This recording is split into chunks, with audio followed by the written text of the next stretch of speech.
Hello guys, welcome back to Aditya Financial Insight.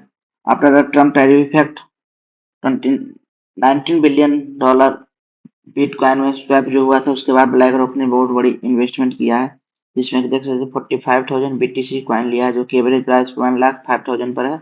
तो ये बहुत बड़ा करेक्शन देखने को मिला था। उसके बाद अच्छी इन्वेस्टमेंट देखने को मिली है बड़े कंपनी से।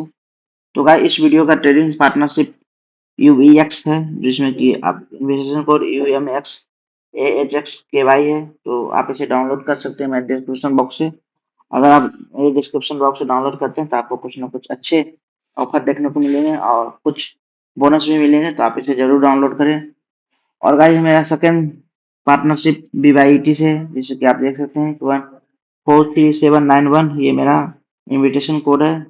तो आप इसे डाउनलोड करें। डाउनलोड करने पर आपको $50 आपको एज ए बोनस दिया जाएगा और इसे ट्रेड कर सकते हैं ऑल ग्लोबल क्रिप्टो मार्केट में। थैंक यू भाई। लेटेस्ट वीडियो इन्फॉर्मेशन के लिए चैनल को सब्सक्राइब करना ना भूलें। Thank you.